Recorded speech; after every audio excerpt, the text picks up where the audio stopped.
Hello and welcome to achievers 5 dear learners of IGNOU में psychology MPC 003 यानी first year के third paper की classes चल रही हैं और आज हम स्टार्ट करेंगे ब्लॉक 2।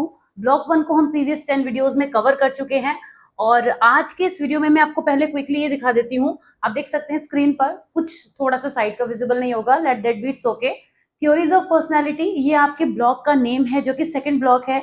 उसके बाद साइकोडायनामिक थ्योरी, साइकोडायनामिक थ्योरी पहली यूनिट है जिसको आज हम स्टार्ट करेंगे। सेकंड है सोशल कॉग्निटिव थ्योरी, थर्ड है learning theory of personality, humanistic and self theory fourth unit है। तो 4 यूनिट के साथ में ब्लॉक 2 भी कवर होगा। यहाँ पे जो है वीडियोस है, काफी डिटेल्ड एक्सप्लेनेशन रहेगा। आ जाते हैं फर्स्ट यूनिट पर और आप देख सकते हैं यहाँ पे बहुत सारे टॉपिक हैं। साइकोडायनामिक थ्योरी, जिसमें हमने साइकोडायनामिक्स के बाद भी जिन लोगों ने वर्क किया है, जिन्होंने नियो फ्रॉइडियन कहा जाता है, उनकी भी अप्रोचेस को इसमें इंक्लूड किया गया है।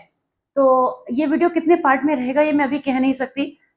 फिलहाल सिगमंड फ्रॉइड का ही जो अपना एक पोर्शन है ना, ये इतना बड़ा है कि आज का वीडियो अच्छा खासा लंबा रहने वाला है। मैं आपको बता दूं कि तो जो टॉपिक्स है वैसे भी मुझे बहुत पसंद है, मैं काफी इलैबोरेटिव हो जाती हूँ।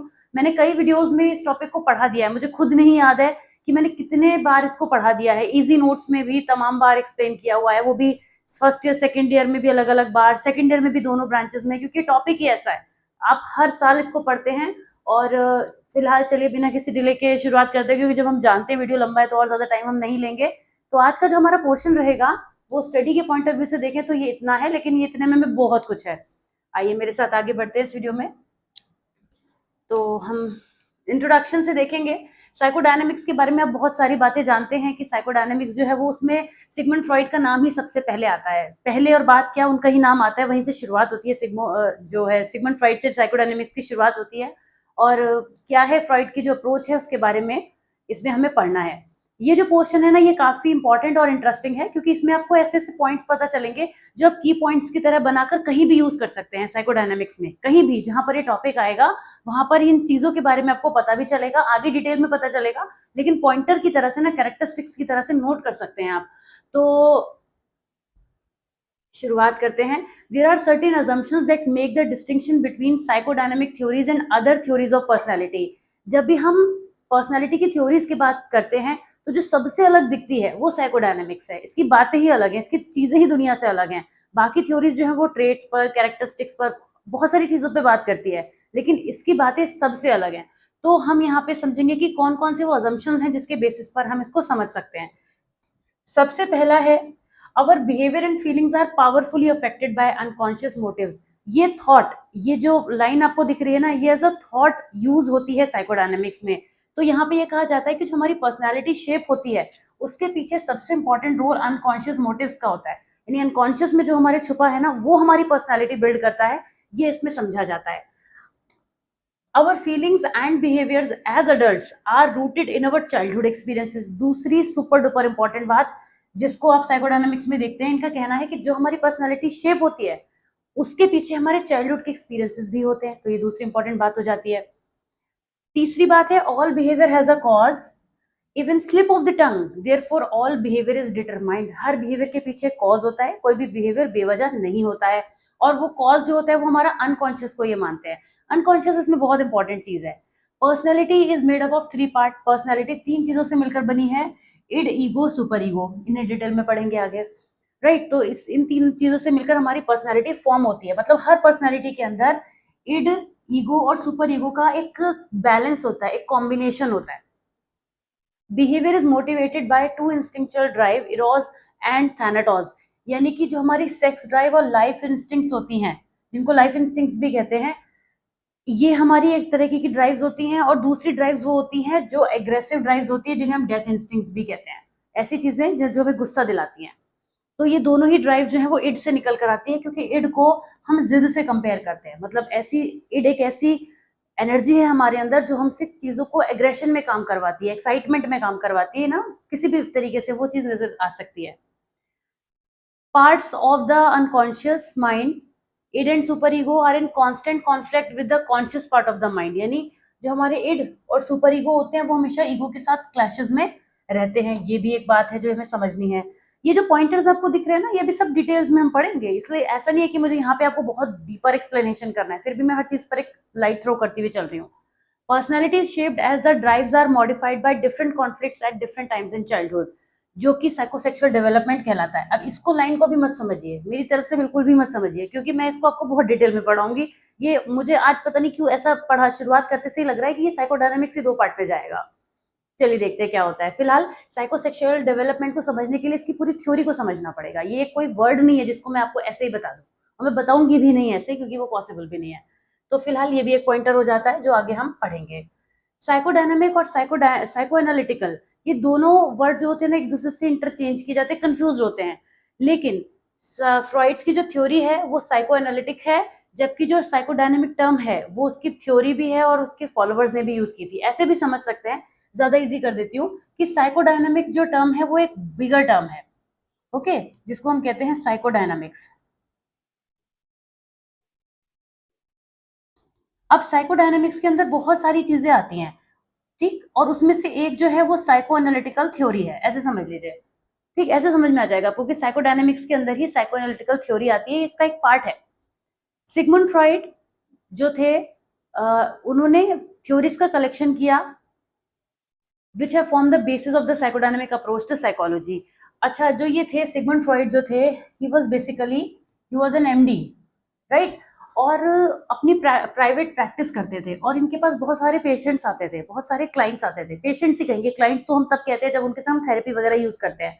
तो इनके पास बहुत सारे पेशेंट्स आते थे। तो होता है ना कि जब कोई डॉक्टर, हम बहुत ज्यादा फेमिलियर हो जाते हैं, डॉक्टर हमसे बहुत अच्छे से बात करते हैं, तो हम उससे और भी एक आध बातें एक्स्ट्रा पूछ लेते हैं अपनी प्रॉब्लम से एसोसिएटेड। तो ये इनके साथ भी होता था। इनके पास जो भी पेशेंट्स आते थे वो मेडिसिन तो लेते ही थे इनसे, उसके अलावा ये उनको काइंड ऑफ टॉक थेरेपी चीज जैसी करते थे उनके साथ में। क्यों करते थे? इसे प्रॉब्लम, अपनी पर्सन जो थे वो अपनी प्रॉब्लम्स को शेयर करते थे कि मुझे ऐसा फील होता है, वैसा फील होता है, तो वो चीजें भी साथ में ये अपनी गाइडेंस वगैरह देते थे।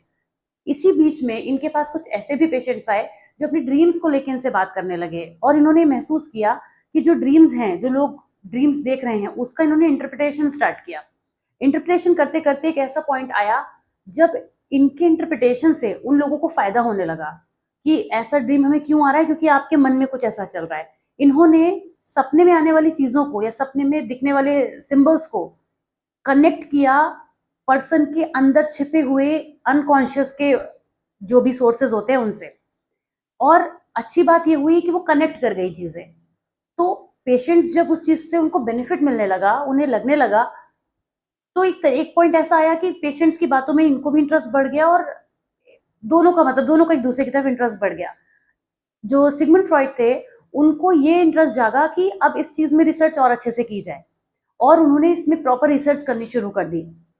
धीरे धीरे उन्होंने करते करते उन्होंने ड्रीम एनालिसिस का बर्थ किया, ड्रीम एनालिसिस उन्होंने क्रिएट किया। उसके साथ ही साथ उन्होंने वर्ड एसोसिएशन, फ्री एसोसिएशन, ऐसी टेक्निक्स को भी क्रिएट किया, और लास्ट में जाके हिप्नोसिस का जो प्रोसेस है वो बाद में निकल कर आया। तो कुल मिलाकर वो एक डॉक्टर थे जो अपने ट्रीटमेंट में स्पेशलाइज थे, स्पेशलाइज्ड थे, बहुत अच्छे से ट्रीटमेंट करते थे। साथ साथ वो इमोशनल प्रॉब्लम्स भी, नंबर ऑफ प्रॉब्लम्स थे, उनको सॉल्व करते थे। अब ये जो कहानी आई ना कि hypnosis, dream analysis, free association, ये सब तब बाद में आई जो मैंने अभी आपको बात बताई है, ठीक है। और इनके साथ जो थे और भी डॉक्टर्स वगैरह साथ में वर्क करते थे, उनके संग कॉन्वर्सेशन करते थे कि किस तरीके से, जैसे कि a woman with a paralysed arm was able to use it again, a young boy who was no longer overwhelmed by irrational fear. तो जो फिजिकल इश्यूज थे उनका हमारे साइकोलॉजिकल प्रॉब्लम से कैसे कनेक्शन होता है वो भी इन्होंने स्टडी किया था। Working with people suffering from mental problems, Freud became deeply interested not only providing a cure for a series of patients but also in seeking to understand how their symptoms come to be। जो भी problem उनको हो रही है वो कैसे हो रही है, ये सब भी जानने की उन्होंने कोशिश की, और इस तरीके से बहुत सारी चीजों को करते करते करते वो इस पॉइंट पर पहुंचे कि उन्होंने जो भी बिहेवियर को कॉज दिया वो अनकॉन्शियस को दिया। अनकॉन्शियस की बहुत ही, कहना चाहिए, सपोर्ट में रहते थे, और अनकॉन्शियस को इन्होंने बहुत इंपॉर्टेंट समझा। फ्रॉइड की जो साइको एनालिटिकल थ्योरी है वो 3 चीजों को डिस्क्राइब करती है। स्ट्रक्चर ऑफ पर्सनैलिटी, जिसे हम पढ़ेंगे, अभी मैंने आपसे कहा था ना कि पर्सनैलिटी का स्ट्रक्चर 3 चीजें आती हैं उसके अंदर। उसके बाद dynamics of personality, development of personality. अब ये 3 लाइन देख रही हैं छोटी छोटी, मगर ये 3 बड़े बड़े टॉपिक हैं। मैं आज यही 3 पहले कवर कर पाऊँ, ये भी एक बड़ी बात होगी, क्योंकि अब आप स्ट्रक्चर ऑफ पर्सनैलिटी में जब अंदर जाएंगे तो आप देखेंगे कि इसके अंदर मॉडल्स आ जाते हैं, फिर ये सब पार्ट ब्रेक हो जाएंगे। तो इसीलिए मैंने कहा कि इनका जो मॉडल है ना, इनकी जो थ्योरी है साइकोडायनामिक्स की, अपने आप में बहुत गहरी है। मैंने और भी कई वीडियोस बनाए हैं, और एक वीडियो बहुत ही अलग से बनाया है मैंने, उसका भी मैं लिंक मेंशन करूंगी, वो भी आप देख लीजिएगा। वैसे बातें सिमिलर ही हैं उसमें भी, लेकिन फिर भी आपका दिल चाहे तो आप देखिएगा। अच्छा, तो आ जाते हैं स्ट्रक्चर ऑफ पर्सनैलिटी पे। पर्सनैलिटी की स्ट्रक्चर को दिखाने के लिए इन्होंने दो तरीके के मॉडल डिफाइन करे। पहला है टोपोग्राफिकल मॉडल, जिसमें हम कॉन्शियसनेस की स्टेट के बारे में बात करते हैं। दूसरा है डायनामिक और स्ट्रक्चरल मॉडल। तो आइए टोपोग्राफिकल मॉडल से हम शुरुआत करते हैं। फ्रॉइड का जो टोपोग्राफिकल मॉडल है वो माइंड की कॉन्फ़िगरेशन को रिप्रेजेंट करता है। फ्रॉइड ने मेंटल फंक्शनिंग को डिस्क्राइब किया कॉन्शियसनेस की स्टेट के टर्म में। तीन तरह की कॉन्शियसनेस की स्टेट्स बताई, जिसमें पहली है कॉन्शियस, जिससे हम प्रेजेंट में अवेयर होते हैं। आपको पता है आप क्या कर रहे हैं इस समय, यहाँ पे आप मुझे देख रहे हैं, मेरी बातें सुन रहे हैं, वीडियो देख रहे हैं, आप साइकोलॉजी सब्जेक्ट पढ़ रहे हैं। You are very well aware of something else too, जो आपके अराउंड में अभी हुआ होगा, हाल फिलहाल में या होने वाला है, maybe you know what you are going to do next. तो वो सब चीजें जो हमारे आसपास में होती है, इर्द गिर्द में होती है, नॉट एग्जैक्टली द मोमेंट, ऐसा नहीं कि इसी मोमेंट की बात हो रही है, थोड़ा सा आसपास की भी चीजें जिनसे हम बहुत ही अच्छे से अवेयर होते हैं, इमीडिएटली रिस्पॉन्ड कर सकते हैं उसके बारे में, वो सब कुछ हमारे कॉन्शियसनेस में आता है। कहते हैं ना होश होना, कॉन्शियसनेस को हिंदी में प्रॉपरली क्या बोलते हैं, होश में रहना। तो जिन जिन चीजों का आपको होश है प्रेजेंट में, वो सब कुछ आपके कॉन्शियसनेस में है।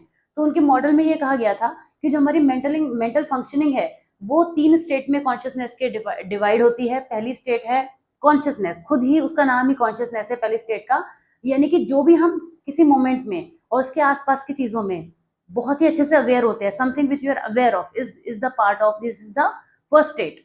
दूसरी स्टेट जो है वो हमारी सब कॉन्शियस या प्री कॉन्शियस स्टेट कहलाती है। सब कॉन्शियस और प्री कॉन्शियस का मतलब क्या होता है, जो जस्ट होके गुजरा है पर हमें रिकॉल करके बताना पड़ेगा। वो इतना पुराना है कि वो बहुत पुराना भी नहीं है, मतलब इतना भी नहीं है कि बिल्कुल फेड आउट हो गया है, और वो ऐसा है कि उसको इजीली बाहर निकल के लाया जा सकता है। जैसे कि हर वक्त आप अपने मोबाइल नंबर को नहीं सोच रहे होते हैं, लेकिन जब मैंने अभी ऐसी ये बात कही तो आपके मन में आपके मोबाइल नंबर आ सकता है। वो मोबाइल नंबर आप इजीली बता सकते हैं, राइट। दिस इज समथिंग जो आप सोचेंगे और बता देंगे। या चलिए आपके मोबाइल नंबर को छोड़ देते हैं, फैमिली में किसी और पर्सन का मोबाइल नंबर, क्योंकि अब तो मोबाइल नंबर भी लोगों को आसानी से याद नहीं रहते हैं, ये फैक्ट है। हमारे पास सेव्ड रहता है, तो वही पिक्चर देखते हैं, उसमें नंबर तो कहीं नजर नहीं आता है, तो इसलिए याद नहीं होता। तो कोई भी ऐसी चीज जिसको हम पीछे से फ्रंट में लाके रख सकते हैं, जैसे कि मेमोरीज, हमारी कुछ भी हमने जो पहले टॉपिक पढ़ा था, कुछ लर्न किया था, इस तरीके की चीजें जिनको हम पास्ट से प्रेजेंट में ला सकते हैं easily, not with difficulty, easily, उनको हम कहते हैं, वो हमारे स्टेट में आती हैं, जिसको हम सब कॉन्शियस या प्री कॉन्शियस स्टेट में कहते हैं। ये जो स्टेट होती है, ये दो स्टेट के बीच की स्टेट तो होती है, ये उनको डिवाइड भी करती है, बिल्कुल उसी तरीके से जैसे आइसबर्ग से भी इसकी तुलना की जाती है। टोपोग्राफिकल मॉडल को आइसबर्ग मॉडल भी कहा जाता है। अब आइसबर्ग की जब बात आती है तो मैं आपको एक चीज का रिकॉल करवाती हूँ कि आप लोगों ने टाइटैनिक मूवी देखी होगी, उसमें जो आइसबर्ग होता है ना, वो उससे जहाज जो है वो टकरा जाता है टाइटैनिक, और टाइटैनिक डूब जाता है। तो लेकिन आइसबर्ग जो है वो नजर नहीं आता है। उसी तरीके से आइसबर्ग हमें कितना नजर आया, अगर टाइटैनिक को इतना ही नजर आया होगा थोड़ा सा, खैर उस पे नहीं जाते हैं, अब टाइटैनिक पे तो नहीं जाते हम, लेकिन जितना नजर आया था उससे बहुत ज्यादा नीचे था, है ना। अगर कोई चीज हमें सामने से दिख रही होती है, अगर हम आइस की बात करें, आप आइस टाइटैनिक को भी भूल जाइए फॉर द टाइम बीइंग, आप आइस के पोर्शन को, बड़े से टेढ़े मेढ़े से पोर्शन को, एक क्यूब भी मतलब लीजिएगा, कोई भी ऐसा आइस का एक पोर्शन लीजिएगा और उसको पानी में डालिएगा, तो बड़ा पोर्शन जो है वो नीचे चला जाता है। कभी भी ऐसा नहीं होता कि नीचे छोटा पोर्शन हो और बड़ा पोर्शन ऊपर हो, ऐसा कभी नहीं होता। हमेशा छोटा सा पोर्शन ऊपर रहेगा और नीचे काफी बड़ा पोर्शन होता है। तो उन्होंने इसकी तुलना जो है वो आइसबर्ग से की थी, खुद सिगमंड फ्रॉइड ने, और ये कहा था कि बहुत थोड़ी चीजें ही होती है जो हमारे प्रेजेंट में होती है, जिन्हें हम इजीली बता सकते हैं। होता है ना, हमारे आसपास में बहुत कम ही तो चीजें होंगी जिन्हें हम बता सकेंगे, लेकिन जो पीछे गुजर गया वो कितना सारा कुछ है। आपको ध्यान है बिगिनिंग में मैंने आपसे कहा था कि हम अपने चाइल्डहुड एक्सपीरियंसेस का प्रोडक्ट होते हैं, ऐसा साइकोडायनेमिक्स में कहा जाता है। तो वो सब कुछ हमारे जो चाइल्डहुड का है ना, वो इधर अनकॉन्शियस की फॉर्म में इकट्ठा रहता है। यही वजह है कि सिगमंड फ्रॉइड अनकॉन्शियस पे बहुत ज्यादा जोर डालते हैं। वो ये कहते हैं कि अनकॉन्शियस हमारी पर्सनैलिटी को बिल्ड करता है, ये बहुत इंपॉर्टेंट चीज है। और आइसबर्ग में भी वो उसको नीचे रखते हैं, क्योंकि वो चीजें हैं जो नजर नहीं आ रही हैं। जैसे आइसबर्ग में नीचे नजर नहीं आ रहा था, अगर टाइटैनिक को ये दिख जाता इतना बड़ा पार्ट तो शायद वो आज होता, लेकिन उसे नहीं दिखा और जो है वो उससे टकरा गया। तो उसी तरीके से हमारा जो अनकॉन्शियस है उसमें भी इतना कुछ है, इतना सारा कुछ है कि उसको बाहर से देख पाना पॉसिबल नहीं है। इसीलिए हमारी जो पर्सनैलिटी होती है वो उस तरह से हो जाती है। अभी तो फिलहाल हम बात इसकी कर रहे थे, सब कॉन्शियस और प्री कॉन्शियस की। तो ये जो लाइन आपको दिख रही है ना, किसी भी आइस में देखिएगा, आइस क्यूब डाल के देखिएगा, कोई टुकड़ा डाल के देखिएगा, तो आपको ग्लास के पानी के ऊपर और पानी के नीचे के बीच में एक लाइन दिखेगी, बहुत क्लियरली विजिबल होगी, जिससे साफ पता चलता है कि ये वो लाइन है जो आइस को दो पार्ट में डिवाइड कर रही है। यही वो लाइन है जिसको हम सबकॉन्शियस या प्री कॉन्शियस स्टेट कहते हैं। ये हमारे कॉन्शियसनेस की वो लाइन है जो इसको भी टच कर रही है, राइट, इसको भी टच कर रही है, आसानी से यहाँ तक भी पहुंच सकती है, और इसको डिवाइड कर रही है, इसको टच नहीं कर रही है, यहाँ पे वो टच वाली कैटेगरी में नहीं आएगी, इसको तो वो टच कर रही है, मतलब इजीली बाहर लाया जा सकता है उसको, लेकिन इसको वो सेपरेट कर रही है, जो हम जानते हैं और जो हम नहीं जानते हैं उससे, उसके बीच में एक लाइन ड्रॉ कर रही होती है। तो वही काम यहाँ पे सबकॉन्शियस स्टेट का होता है। तो ये भी हमारी कॉन्शियसनेस की दूसरी स्टेट होती है, जो हमारी पर्सनैलिटी के बारे में बहुत कुछ बताती है। ठीक है, आप इसे रीड भी कर सकते हैं। जो थर्ड स्टेट है इसके बारे में तो क्या कहें, सब कुछ इसके बारे में ही कहना है हमें, अगर साइकोडायनेमिक्स पढ़नी है तो। ये है अनकॉन्शियस। अनकॉन्शियस का मतलब क्या होता है, containing all the memories and desires and elements of which we are unaware. Sigmund Freud कहते हैं some of this material was never conscious but much of it consists of material which caused so much anxiety that it was thrusted out of consciousness and repressed. मतलब हम किसी भी person के साथ में बचपन से लेके आगे आने वाले जीवन में उसके साथ में बहुत सारी ऐसी चीजें हो सकती है जिसको वो इंटेंशनली या अनइंटेंशनली रिप्रेस कर दे, अपनी फीलिंग्स को सप्रेस कर दे, दबा दे उन चीजों को, अपनी फीलिंग्स को। तो वो सब बातें जो होती हैं वो कहाँ जाती हैं, हमने जिन चीजों को दबा दिया वो रही तो हमारे अंदर ही ना, हमने निकाला नहीं उन्हें बाहर, हमने उन्हें दबाया है। तो जब दबाया है तो मतलब वो हमारे अंदर है कहीं ना कहीं। वो कहाँ पहुंच रही हैं, ये वही पहुंच रही हैं जो आइसबर्ग का नीचे वाला पोर्शन है, यानी अनकॉन्शियस उसे हम कहते हैं। Presumably, some of our hostile feelings, sexual craving, and most desperate fears are so threatening that we must repress them, keeping them under lock and key in the recesses of the unconscious. बहुत सारी हमारी ऐसी feelings हैं जिसमें कि हमारी sexual cravings भी हो सकती हैं, हमारी कुछ ऐसी हॉस्टाइल फीलिंग्स भी हो सकती है, किसी से हम लड़ना चाहते हैं, गुस्सा आ रहा है उसको सर तोड़ देना चाहते हैं, मुंह तोड़ देना चाहते हैं, पर करते नहीं है, ऐसा कर ही नहीं पाते हैं। तो ऐसे में क्या करते हैं, उसको हम कंट्रोल कर लेते हैं। इसी तरीके से हमारी बहुत सारी सेक्सुअल क्रेविंग्स हो सकती हैं, कुछ ऐसी डेस्परेट फियर्स हो सकते हैं जिसको हम एक्सप्रेस नहीं कर पाते, तो हम उसे क्या करते हैं, अंदर दबा लेते हैं। तो वो सभी फीलिंग्स जो है वो हमारे अनकॉन्शियस में जाती चली जाती हैं और हमारी पर्सनैलिटी को बिल्ड करने में हेल्प करती हैं। ठीक है, तो ये सब बातें वो यही कहते हैं यहाँ पे कि अनकॉन्शियस जो है वो third stage but the most important stage है हमारी पर्सनैलिटी की, जो हमें डिफाइन करती है, हमें हेल्प करती है। अब आइसबर्ग से भी उसकी तुलना की गई है टोपोग्राफिकल मॉडल में, यानी कि जो 10% आइसबर्ग का होता है वही विजिबल होता है। उसको आप आइसबर्ग को लिटरली बना सकते हैं, बहुत सारी पिक्चर्स आपको मिल जाएंगी जिसमें आप ऐसे करके मेंशन करके आ सकते हैं और ऐसे पानी में आपको डुबो देना है उसको। ठीक है, तो 10% आइसबर्ग विजिबल है, where is the other 90% is beneath the water, जिसको हम अनकॉन्शियस और उसकी लेयर को प्री कॉन्शियस में काउंट करते हैं। दूसरा है हमारा डायनेमिक और स्ट्रक्चरल मॉडल। ये जो मॉडल है ये भी बहुत इंटरेस्टिंग है, इसके अंदर हमारे इड ईगो सुपर ईगो आती हैं। देखिए एक और चीज समझिएगा, जो स्ट्रक्चरल मॉडल है वो पर्सनैलिटी के स्ट्रक्चर की बात करता है। ये जो मॉडल है ना वो स्ट्रक्चर ऑफ पर्सनैलिटी की बात करता है। इसमें जो हम पढ़ेंगे वो पर्सनैलिटी का स्ट्रक्चर पढ़ेंगे, उसमें जो हमने पढ़ा था वो पर्सनैलिटी का लेवल पढ़ा था, स्ट्रक्चर ऑफ पर्सनैलिटी पढ़ेंगे। और इसी के साथ में मैं यहाँ भी मार्क कर देती हूँ, जो हमने अभी ये कॉन्सेप्ट पढ़ा था ना, ये थ्योरी जो हमने पढ़ी थी, ये हमारे पर्सनैलिटी के लेवल्स को बताती है, लेवल्स ऑफ पर्सनैलिटी।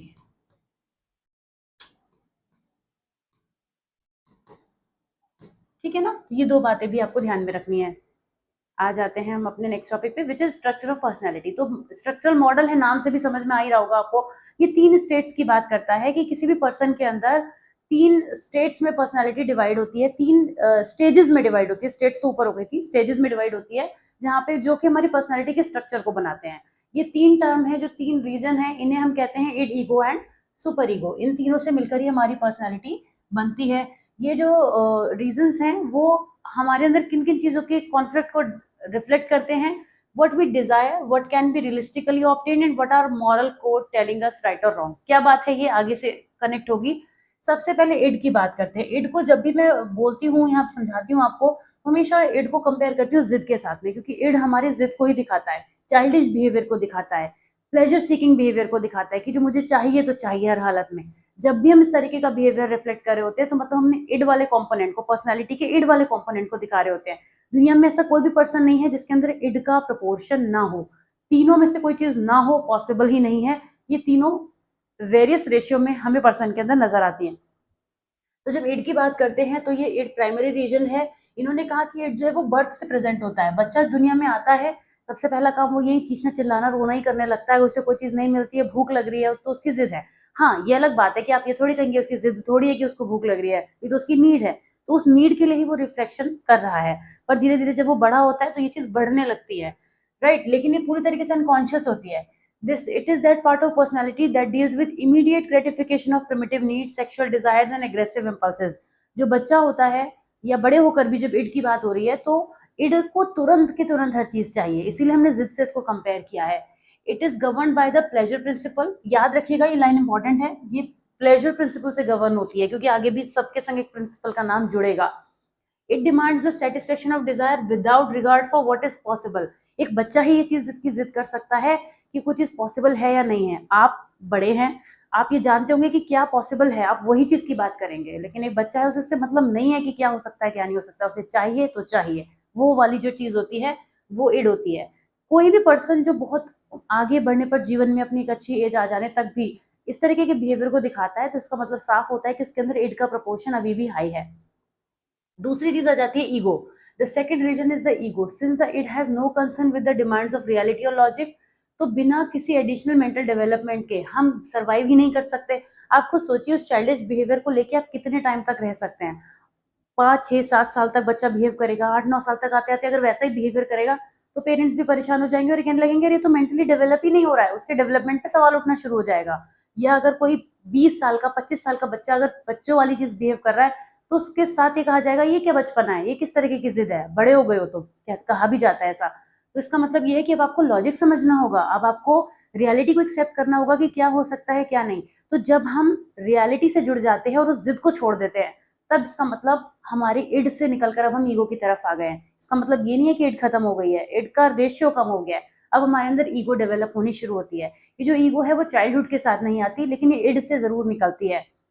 जो ईगो है वो पर्सन को ये बताती है कि क्या चीजें रियलिटी में पॉसिबल है और क्या नहीं। इसीलिए ये जिस प्रिंसिपल से जुड़ी है उसका नाम है रियलिटी प्रिंसिपल। तो in response to early frustration, however, we begin to learn something about the limitation imposed by the real world, and we find that our wishes may not always be immediately fulfilled. हम समझ जाते हैं कि जरूरी नहीं है हमारी हर जिद पूरी हो जाए। तब हमारे अंदर जो है वो ईगो का डेवलपमेंट शुरू हो चुका होता है। This coming to with reality was describe Freud as the development of ego, जिसमें परसेप्शन, रीजनिंग, लर्निंग, लॉजिकल, ये सब चीजें जो है वो साथ में जुड़ने लग जाती हैं, जो कि जरूरी होती हैं। तो ईगो जो है वो इट से ही डेवलप होती है और ये कौन से प्रिंसिपल पे वर्क करती है, मैंने अभी आपको बताया था, रियलिटी प्रिंसिपल पर। और ये प्लेजर को मैक्सिमाइज करने की कोशिश करती है, पेन को मिनिमाइज करने की कोशिश करती है। देन इसके बाद आता है सुपर ईगो। अब जब सुपर लग गया ना, तो जैसे सुपर लग गया तो ये सुपर वाली ही बात हो गई। मतलब अभी रियलिटी तो हम जानते हैं बट साथ में मॉरल्स भी ऐड हो जाते हैं।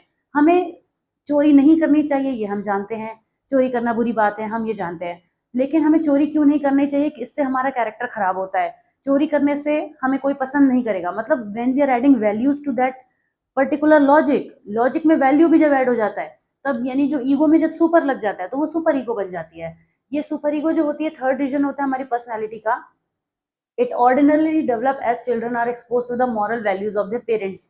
बच्चे जो स्कूल में सीखते हैं, मॉरल साइंस की बुक से सीखते हैं, दुनियादारी से सीखते हैं, दोस्तों से सीखते हैं, वो सब धीरे धीरे वैल्यू के साथ साथ ईगो के साथ साथ सुपर ईगो भी ऐड होने लग जाती है। अच्छा, बच्चे बहुत सारी चीजों को देखते हैं। The parental views of ideal behaviour, कैसे देख रहे हैं, वो जो देख रहे हैं वो सीख रहे हैं। अगर उनके सामने कोई गलत चीज हो रही है ना, तो वो गलत नहीं है, वो उनके लिए सही है जो वो सीख रहे हैं। तो वो जो भी सीखते जाते हैं उसी के हिसाब से उनकी सुपर ईगो डेवलप हो जाती है।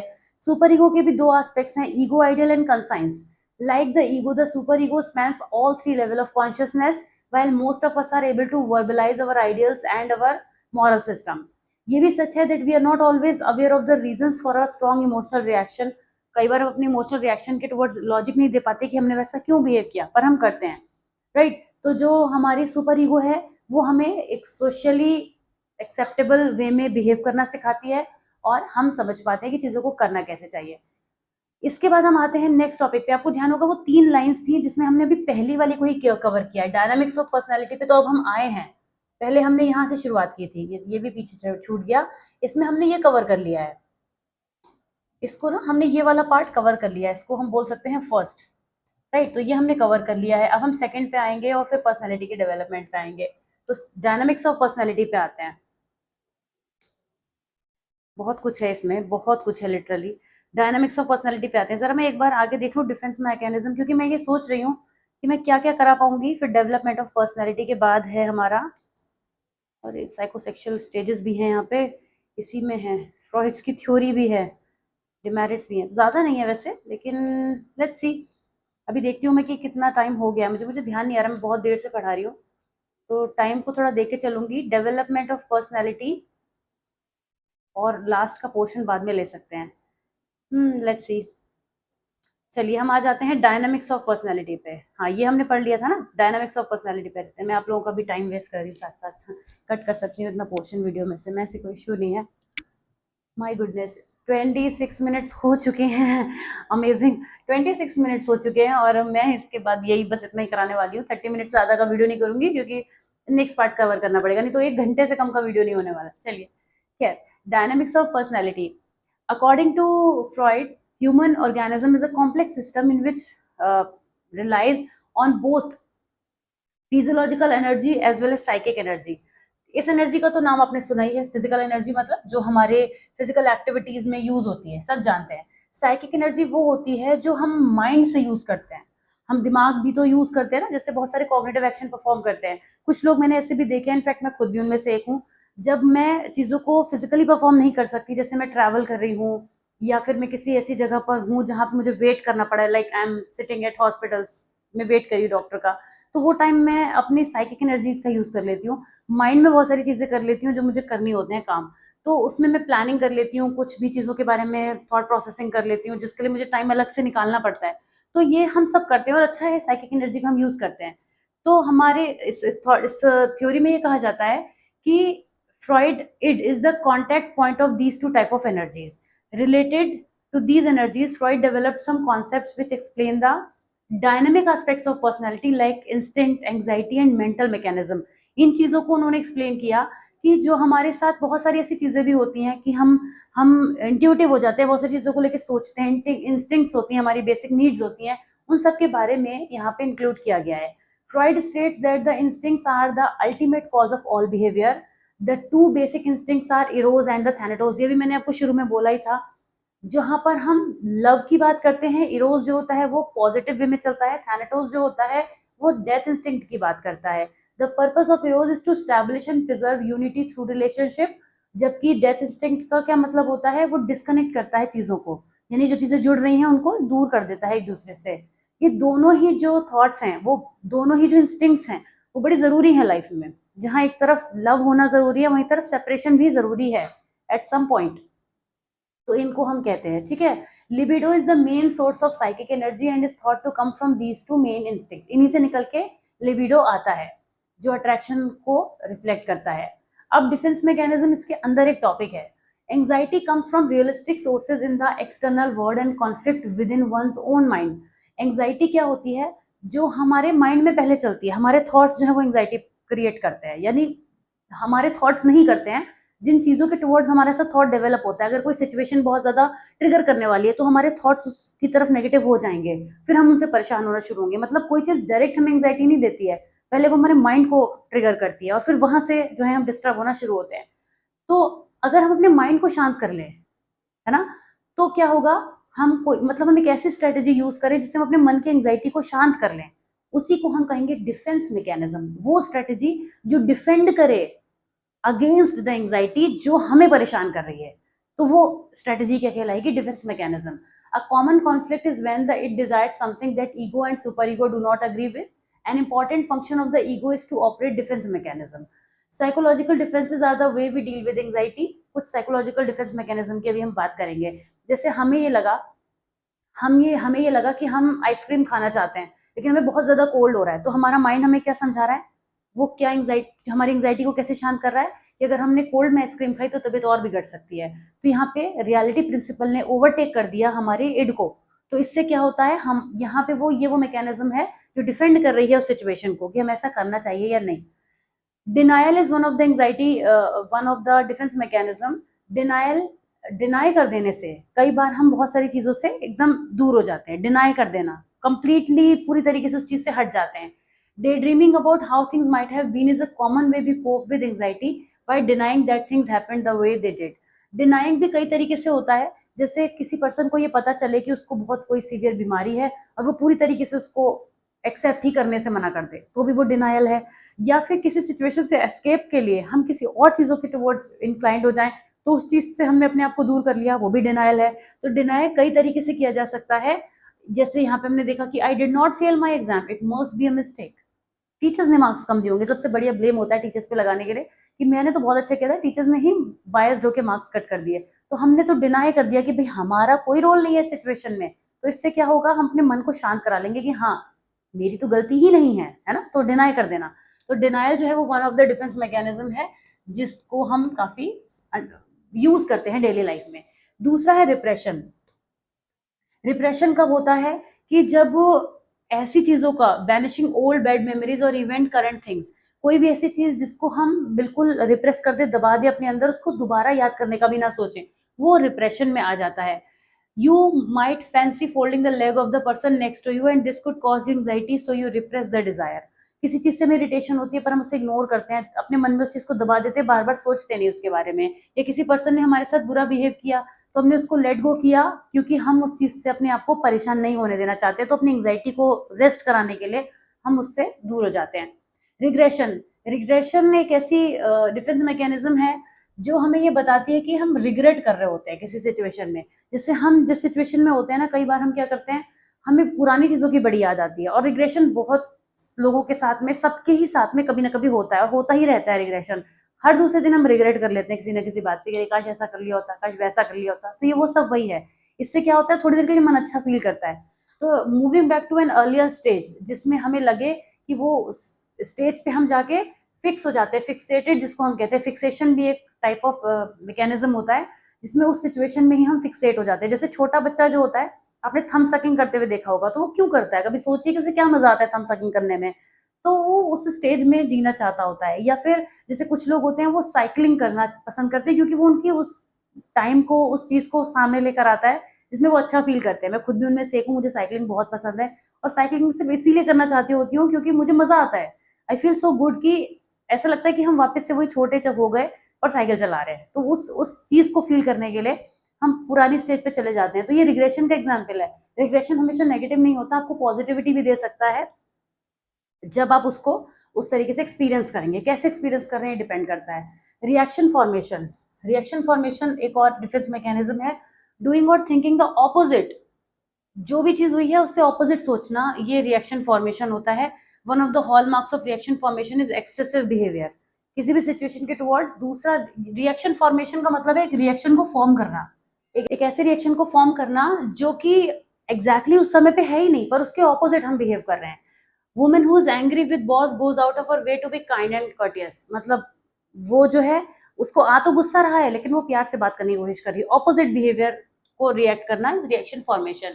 Then comes projection. प्रोजेक्शन तो बहुत ही आसान है। प्रोजेक्शन में हम क्या करते हैं, अपनी फीलिंग्स को दूसरे पर इम्पोज कर देना। It's like blaming, ascribing unwanted impulse to someone else. जैसे चाह हम खुद रहे हैं, जेलसी हमें खुद हो रही है पर हम कह रहे हैं देखो वो तो दूसरों से जेलस रहता है या वो मुझसे जेलस रहता है। इस तरीके का बिहेवियर जब हम दिखाते हैं तो वो प्रोजेक्शन होता है। या फिर अपनी कमी को छुपाने के लिए दूसरे के पॉइंट को हाईलाइट कर देना, वो भी प्रोजेक्शन में ही आता है। रैशनलाइजेशन। रैशनलाइजेशन में हम क्या करते हैं, वैसे नाम तो ये ऐसा है जो लगता है कि सब कुछ बैलेंस कर देता होगा मगर झूठा बैलेंस है ये। रैशनलाइजेशन एक झूठा बैलेंस है। कैसे कि हम एक ऐसा कॉज देते हैं जिससे बात बिल्कुल बैलेंस लगे मगर वो बात सच नहीं होती है। वो क्योंकि आप समझिएगा डिफेंस मैकेनिज्म में सब चीजों में एक सब्लिमेशन के अलावा सब में नेगेटिव रिएक्शन देखने को मिल रहा है। यहाँ कोई भी एक्शन ऐसा नहीं है जिसको हम जस्टिफाई करें कि हाँ ये सही है, ऐसा होना चाहिए। डिफेंस मैकेनिज्म जो है वो कोई सही तरीका नहीं है लाइफ में डील करने का, बट ये एक नेचुरल टेंडेंसी डेवलप हो जाती है जिससे हम अपनी एंग्जाइटी को शांत कर पाते हैं।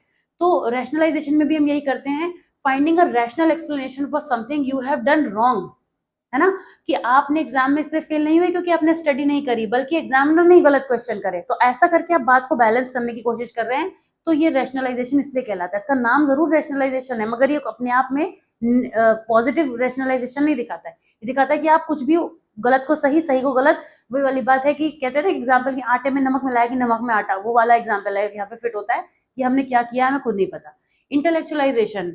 Turn the feeling into a thought. The person who finds his or her partner has cancer deals with it by becoming an absolute expert on cancer and focuses on the disease intellectually rather than dealing with the emotion. Intellectualisation में इंसान इतना to practical हो जाता है, जिसमें वो क्या करता है, किसी भी चीज के पीछे बहुत डीप रिसर्च करता है या अपनी इंटेलेक्चुअल एबिलिटीज का यूज करने लग जाता है। डिस्प्लेसमेंट बहुत इंटरेस्टिंग है, मुझे तो हमेशा से ही बहुत पसंद है कि इसमें क्या होता है, जब हम डिस्प्लेसमेंट में इधर का उठा के उधर रख देना, यानी कि ये बहुत सिंपल एग्जांपल है, हर बार मैं यही देती हूँ, फिर मुझे अच्छा भी बहुत लगता है कि जब आप अपने बॉस पे गुस्सा नहीं निकाल सकते क्योंकि बॉस ने आपको डांटा, उधर से गुस्सा उतर के आपके ऊपर आया, अब आप कहाँ उतारेंगे, वापस बॉस पे तो नहीं उतार सकते, तो आप गए अपने घर में बच्चों पे उतार दिया, तो मतलब इधर से उठा के उधर कर देना is called displacement, right. Sublimation एक बहुत ही पॉजिटिव है।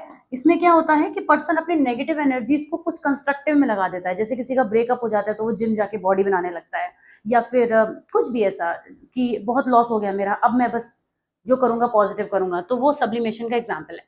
तो क्योंकि वीडियो काफी लेंदी हो चुका है ऑलरेडी, और ये बार बार जो मैं वीडियो की टाइमिंग को लेकर थोड़ा कंसर्न हो जाती हूँ, वो यही रहता है क्योंकि बहुत सारे स्टूडेंट्स ये कहते हैं कि जो वीडियो है मैम वो इतना होना चाहिए कि हम एक बार में उतना फोकस कर सकें। वैसे भी मैं साइकोलॉजी से सब्जेक्ट आपको पढ़ाती हूँ, तो इतना मुझे पता है कि एक फोकस बनाए रखने के लिए, एक अटेंशन बनाए रखने के लिए एक सर्टेन टाइम जरूरी है। मैं कितना भी इंटरेस्टिंग तरीके से आपको पढ़ाऊँ, एक सर्टेन पॉइंट के बाद आपका माइंड थक जाता है, और इसीलिए मैं इस वीडियो की लेंथ को लेकर थोड़ा सा हमेशा ही कंसर्न रहती हूँ। आपने बहुत सारे वीडियोज में देखा होगा, एक बार एक स्टूडेंट ने बोला भी कि मैम आप इतना टेंशन मत लिया करिए, आप बना दिया करिए जितना आपको बनाना है, लेकिन नेहा मैम की भी एक लिमिट है, बोलने की एफिशिएंसी है, वो एक पॉइंट पे आके वो भी ड्रॉप होती है, तो दोनों ही चीज़ों का ध्यान हमें रखना है। इसीलिए इस वीडियो को हम यहीं पे फिनिश कर रहे हैं। मिलूंगी आपसे इसी वीडियो के कंटिन्यूएशन के साथ, जैसा कि मुझे अंदाजा था जो होगा। आगे बढ़ेंगे इसी टॉपिक के साथ में। आपको आज का वीडियो बहुत अच्छा लगा होगा, मजा आया होगा, काफी हद तक श्योर हूँ मैं, लेकिन कमेंट्स में भी ये बात जरूर कहिएगा तो मुझे अच्छा लगेगा। मिलती हूँ आपसे नेक्स्ट वीडियो में। Till then take care of yourself, bye bye.